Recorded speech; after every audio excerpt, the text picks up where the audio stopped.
नमस्कार विद्यार्थी व पालक मित्रांनो, career making gardens YouTube channel मध्ये आपल्या सर्वांचं हार्दिक स्वागत करून आज एक महत्त्वाचा विषय मी तुमच्या समोर घेऊन येतोय। बऱ्याच वेळा ऑल इंडिया कोटा हा प्रश्न तुम्हाला सर्वांसमोर नेहमीच अडचणीचा बनतो। खरं बीएमएस, बीएचएमएस आणि बीओएमएस साठी ऑल इंडिया कोट्यासाठी महाराष्ट्र राज्यामधील सर्व प्रायव्हेट कॉलेजेसमध्ये 15% मध्ये ऑल इंडिया कोट्यामधून कसल्या प्रकारचं कॅटेगरीचं मेरिट मधले बेनिफिट न घेता आपल्या सर्वांसाठी 2 राऊंड मधून 15% प्रायव्हेट बीएमएस चे कॉलेज भरले जात असतात। आता सर्व कन्फ्युजन आपल्या समोर येणार आहे, पण तुम्ही टेन्शन घेऊ नका, अगदी व्यवस्थित सिस्टमॅटिक मी गोष्ट ते सांगतो। बऱ्याच वेळा ज्या पद्धतीने आपण इतर राज्यामध्ये दुसऱ्या राज्यामध्ये ज्यावेळेस आपण बीएमएस साठी ऍडमिशन साठी जात असतो त्यावेळेस तो कोणत्या कोट्यातून जात असतो? उदाहरणार्थ कर्नाटक, त्याच्यामध्ये ऑल इंडिया कोटा, म्हणजे त्या राज्यातील प्रायव्हेट कॉलेजमध्ये संपूर्ण भारत देशातील विद्यार्थ्यांना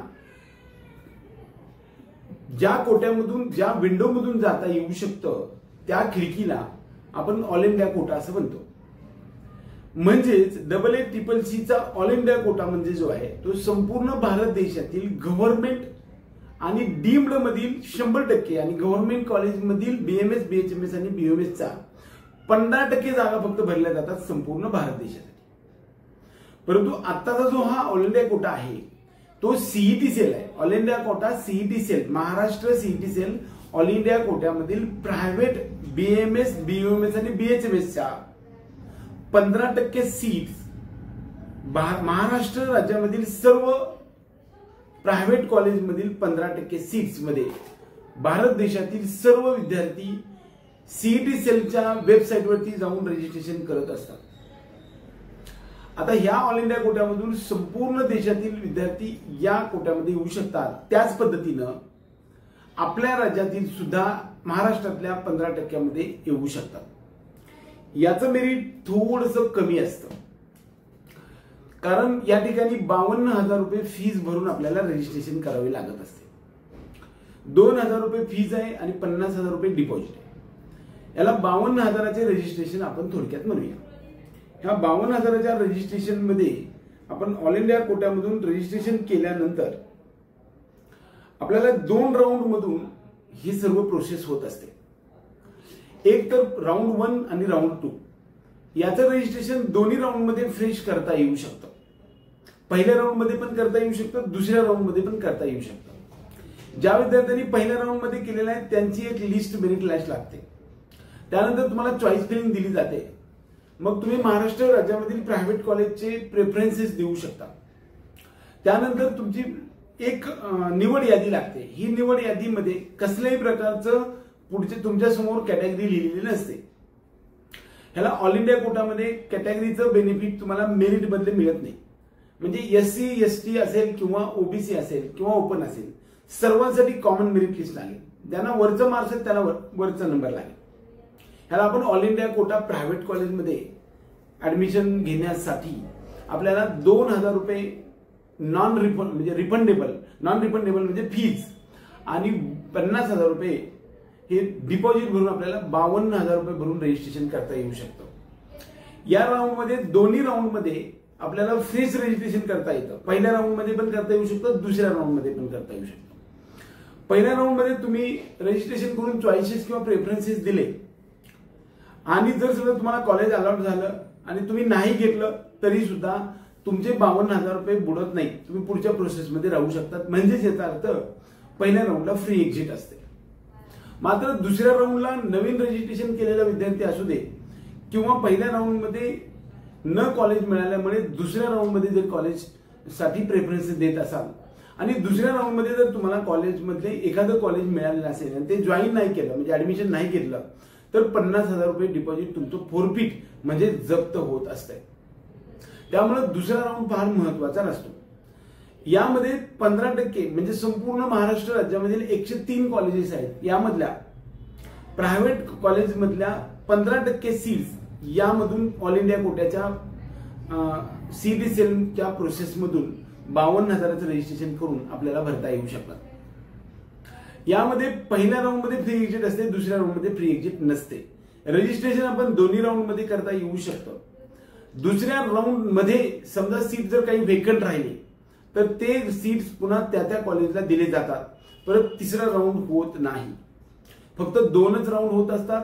या ऑल इंडिया कोटा सीईटी सेलची एक खासियत आहे की याच्यामध्ये आपल्याला 52,000 भरून रजिस्ट्रेशन करावं लागतं. जरी तुमचं पहिलं रजिस्ट्रेशन सीईटी सेलचं 1,000 रुपयाचं असेल तरी सुद्धा ऑल इंडिया कोट्यासाठी जर जायचं असेल तर तुम्हाला 52,000 रुपये भरावे लागत असतात. आता याचा फायदा काय, तर या रजिस्ट्रेशन मध्ये आपण थोडंसं मेरिट खाली असतं. आता संपूर्ण भारत देशातील विद्यार्थी या विंडोमधून आपल्या महाराष्ट्र राज्यातल्या प्रायव्हेट कॉलेजमध्ये येऊ शकतात, परंतु मेडिकल सायन्सेस मधल्या बीएमएस मध्ये कुणीही महाराष्ट्र राज्यामधल्या या प्रक्रियेमध्ये येत नाही. आता ज्या विद्यार्थ्यांचं बीएमएस महाराष्ट्रात करायची इच्छा आहे आणि त्यांचं डोमिसाईल महाराष्ट्राच्या बाहेरचं आहे, अशा विद्यार्थ्यांना सुद्धा या विंडोमधून आपल्याला येता येऊ शकतं. म्हणजे आपण उदाहरणार्थ कर्नाटकचा किंवा जम्मू काश्मीरचा किंवा दिल्लीचा माणूस सुद्धा महाराष्ट्रातल्या प्रायव्हेट कॉलेजमध्ये या विंडोमधून आपल्याला येता येऊ शकतं. यांना 52,000 रुपये रजिस्ट्रेशन करावं लागतं, त्यातले 50,000 रुपये डिपॉझिट असतं आणि 2,000 रुपये फीज असते. हे दोन्ही राऊंडमध्ये आपल्याला करता येऊ शकतं. पहिल्या राऊंडमध्ये नाही केलं तर दुसऱ्या राऊंडमध्ये सुद्धा करता येऊ शकतं. 2 राऊंड नंतर जर नॉन अटेम्प्टेड सीट्स असतील, म्हणजे जे नॉन जॉईंड सीट्स असतील, तर ते 15% सीट्स त्या त्या राज्याला वर्ग त्या त्या कॉलेजला वर्ग केले जातात आणि त्याची प्रोसेस सीईटी सेल मार्फत घेतली जात असते. यामध्ये कॅटेगरीचं मेरिट मधलं बेनिफिट आपल्याला मिळत नाही. म्हणजे मी एससी कॅटेगरीचा आहे किंवा व्हीजे कॅटेगरीचा आहे तर माझी सीट्स किती आहेत, तर या ठिकाणी कसल्याही प्रकारचे आपल्यासाठी सीट्स उपलब्ध नाहीत. प्रायव्हेट कॉलेजमध्ये फक्त ओपन कोटा असतो आणि यामध्ये कसल्याही प्रकारचं कॅटेगरीचं मेरिट मधलं बेनिफिट पण मिळत नाही आणि फीज मधलं बेनिफिट पण मिळत नाही. परंतु फीज मधलं बेनिफिट मिळू शकतं, कारण आपण महाराष्ट्र राज्यामधला विद्यार्थी ऑल इंडिया कोटामधून तिथे गेलेला आहे. त्यामुळे महाडीबीटी कडे अर्ज करून आपण आपली फीज जी काय आपण भरलेली असेल ती फीज आपल्याला कॅटेगरीनुसार परत मिळू शकते. आता या ठिकाणी रजिस्ट्रेशन करत असताना ज्या विद्यार्थ्यांकडे एससीबीसीचा दाखला आहे अशा विद्यार्थ्यांना मात्र ऑल इंडियाचं जे पहिलं ईडब्ल्यूएस आहे ते 1 एप्रिल 2025च्या नंतरचं ईडब्ल्यूएस मधून तुम्हाला या ठिकाणी रजिस्ट्रेशन करावं लागेल. आता कॅटेगरीचं बेनिफिट नाही, परंतु एससीबीसी चालत नाही. तुम्हाला एससी आणि एसटी साठी जर तुम्हाला यामध्ये उतरायचं असेल तर तुम्हाला सेंट्रलचं कास्ट सर्टिफिकेट काढावं लागतं. पण एससी एसटी साठी सेंट्रलमध्ये आपल्याला कसल्याही प्रकारचं सेमच असल्यामुळे तुम्हाला सेंट्रलचं स्टेटचं सुद्धा कॅटेगरी सर्टिफिकेट असेल तरी चालू शकतं. त्याबरोबर ओबीसी, एसबीसी, व्हीजे, NT 1, 2, 3 या सर्व कॅटेगरीच्या विद्यार्थ्यांचं सेंट्रलचं ओबीसी सर्टिफिकेट आहे ते या ठिकाणी टाकावं लागेल. तुमचं स्टेटचं चालणार नाही. म्हणजे या ठिकाणी ऑल इंडिया कोट्यामधून रजिस्ट्रेशन करत असतो, त्यामुळे तुम्ही ओबीसी मधून आपण रजिस्ट्रेशन करणार आहे. आपल्या नीट NTA जे काही आपलं मार्कशीट आहे त्याच्यावरती जर तुमचं ओबीसी असेल तर सेंट्रलचं ओबीसी एनसीएल तुमच्याकडे असणं गरजेचं आहे आणि ते पण 1 एप्रिल 2025च्या नंतरचं काढलेलं असलं पाहिजे. कारण आपण ज्यावेळेस एफडीकडे फॉर्म भरतो त्यावेळेस मात्र तुम्ही त्याच्या अगोदरचं काढलेलं असणार आहे. त्याला 9 नंबर फॉर्म असं म्हणतो. मात्र एससीबीसी साठी मात्र ईडब्ल्यूएस लागेल.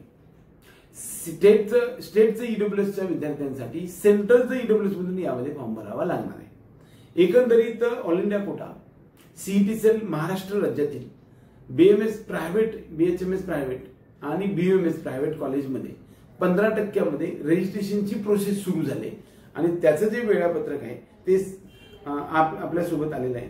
आणि त्या वेळापत्रकानुसार आज 1 सप्टेंबर पासून ते 5 सप्टेंबरच्या संध्याकाळी 12 वाजेपर्यंत रजिस्ट्रेशन करायचे. 6 सप्टेंबरला आपल्याला मेरिट लिस्ट लागेल. 8 सप्टेंबरला सीट मॅट्रिक्स येईल आणि 8 पासून 10 पर्यंत 8, 9, 10 म्हणजे बघा त्याच 8, 9, 10 दोन्हीकडे पण रजिस्ट्रेशन आपल्याला महाराष्ट्र स्टेटचं पण आणि ऑल इंडिया कोट्याचं पण 8, 9, 10 या तिन्ही तारखेला आपल्याला 52,000चं पण रजिस्ट्रेशन करून या ठिकाणी आपल्याला ऑल इंडिया कोट्यासाठी चॉईसेस द्यायचे. त्याचबरोबर महाराष्ट्र सीईटी सेलच्या सुद्धा 8, 9, 10 या 3 दिवसामध्ये आपल्याला रजिस्ट्रेशन करायचं आहे. त्यानंतर सिलेक्शन लिस्ट कॅपराऊंड 1 ची आहे ती 12 सप्टेंबर 2025ला लागेल आणि फिजिकल जॉईनिंग मात्र 13 सप्टेंबर पासून 17 सप्टेंबर पर्यंत आहे. हा पहिल्या राऊंडचं शेड्यूल मी तुम्हाला सांगितलेलं आहे. या राऊंडमध्ये कुणी भाग घ्यावा तर ज्या विद्यार्थ्यांचं स्वप्न महाराष्ट्र राज्यामध्ये बीएमएस चांगलं कॉलेज मिळावं असं वाटतंय, अशा विद्यार्थ्यांना आपल्या महाराष्ट्र सीईटी सेल मधून थोडंसं हायर मेरिट राहतं आणि त्याचबरोबर आपल्या ह्या ऑल इंडिया कोट्यामधून 52,000 रुपये भरून आपले 50,000 डिपॉझिट तर परतच मिळणार आहे. त्यामुळं त्या ऑल इंडिया कोट्यामधून ज्यांना हायर कॉलेज पाहिजे आपल्याच मेरिटला, तर अशा विद्यार्थ्यांसाठी याच्यामध्ये ट्राय करता येऊ शकतो. आता बघा, आपलं जे बुकलेट आहे, या बुकलेटमध्ये प्रत्येक बीएमएस कॉलेजच्या या ठिकाणी आपण एक ऑल इंडिया कोट्याचं सुद्धा मेरिट दिलेलं आहे. 15% ऑल इंडिया कोट्याचं मेरिट दिलेलं आहे. म्हणजे एकंदरीत काय की प्रत्येक कॉलेजमध्ये आपल्या बुकलेटमध्ये आपल्याला तुम्हाला पाहायला मिळेल की प्रत्येक ठिकाणी ऑल इंडिया कोट्याचं मेरिट जे आहे ते थोडंसं कमी असलेलं आपल्याला दिसायला येते. 40, 30, 20 मार्कांना कमी असते. त्यामुळे तुम्हाला हायर कॉलेज पाहिजे असेल, चांगलं कॉलेज पाहिजे असेल, तर ह्या 52,000चं रजिस्ट्रेशन करणं गरजेचं आहे. एकंदरीत पहिल्या राऊंडमध्ये फ्री एक्झिट असते, पण दुसऱ्या राऊंडमध्ये मात्र तुम्ही जर समजा कॉलेज टाकलं आणि नाही घेतलं, जॉईन केलं, तर मात्र तुमचे 50,000 रुपये डिपॉझिट बुडत असतात, म्हणजे जप्त होत असतात. एकंदरीत all India quota CET cell Maharashtra राज्यातील 15% प्रायव्हेटमध्ये सीईटी सेल मार्फत होणाऱ्या प्रक्रियेला, ऑल इंडिया कोट्याच्या या प्रक्रियेचं 52,000चं रजिस्ट्रेशनला च्या संदर्भात आपल्या सर्व गोष्टी क्लिअर झाल्या असतील असं मला वाटतंय. एकंदरीत हा सर्व गोष्टी तुम्हाला आवडल्या तर व्हिडिओ लाईक करा, त्यानंतर आपल्या चॅनलला सबस्क्राईब करा, बेल आयकॉन दाबा.